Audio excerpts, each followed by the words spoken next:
Regola d'oro numero 7 per imparare qualunque lingua straniera. Integrazione.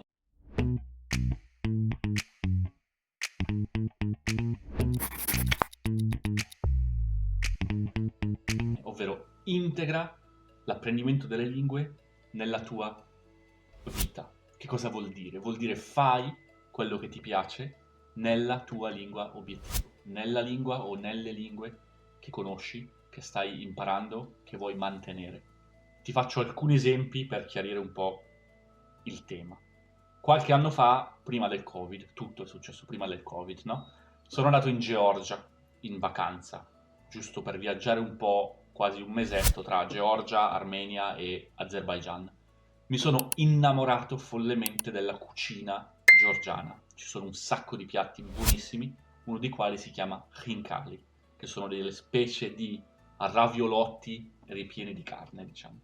E una volta tornato a casa in Austria, volevo assolutamente cucinare i khinkali per poterli mangiare. In realtà a Graz c'è un ristorante georgiano buonissimo, quindi ogni tanto risolvevo la cosa andando al ristorante.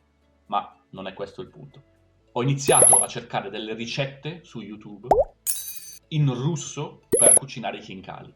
Quindi il mio obiettivo era cucinare i khinkali, però al tempo stesso volevo migliorare la lingua russa, che in Georgia è molto parlata perché era parte di quella che era l'Unione Sovietica e in generale in Russia amano molto la cucina georgiana, quindi è pieno di video in russo su come preparare i khinkali. Ecco, la prima volta ci ho messo 2 ore a preparare i khinkali, poi ci ho messo forse un'ora, poi ci ho messo mezz'ora, oramai so la ricetta a memoria, non devo più neanche guardarla.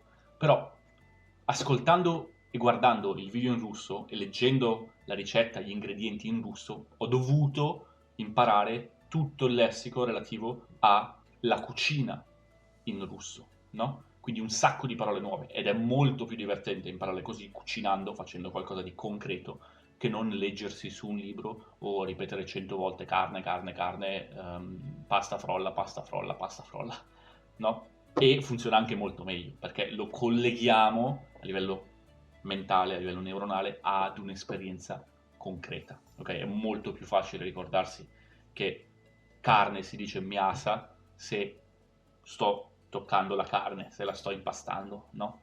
Stiamo collegandoci in maniera molto più profonda alla lingua. Lo stesso vale ad esempio per una cara amica che sta studiando l'italiano. A lei piace molto lo yoga e ha deciso di usare un'applicazione per fare yoga, per migliorare il suo yoga, completamente in italiano. Quindi lei tutti i giorni fa 15 minuti, 20 minuti in italiano a sentire delle spiegazioni di yoga. Spostati, girati, fai questo, fai quest'altro. E questo è un modo utile per lei di collegare una roba per lei interessante a quello che è lo studio della lingua italiana. Ovviamente lei è motivata nel fare yoga, in quel momento non sta studiando italiano, però se tutti i giorni è esposta alla lingua italiana finirà per interiorizzare, per imparare tutta questa serie di vocaboli. Ti faccio un ultimo esempio perché sia davvero chiaro. Al momento io sto facendo il corso di preparazione per l'esame di Project Manager in portoghese. Il corso di preparazione è online, è organizzato da un'azienda brasiliana e io sono l'unico straniero nel corso e sto imparando tantissimo, è bellissimo perché non solo imparo cose interessanti e utili per il mio lavoro di project manager, ma imparo la lingua, miglioro il portoghese. Se un domani dovessi iniziare a lavorare come project manager con il mercato brasiliano, conosco già tutti i termini che si utilizzano quotidianamente per la gestione dei progetti.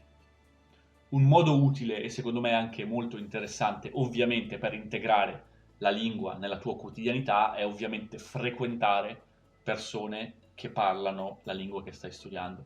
Puoi farlo online, ho fatto un paio di video dove ti racconto come trovare un tandem partner, oppure puoi farlo grazie a incontri di scambio linguistico, di language exchange, nella città in cui vivi e magari andare a conoscere una determinata comunità di persone che parlano una determinata lingua.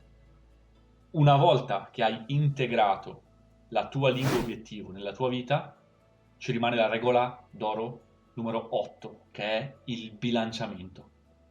ti rimando all'ultimo video.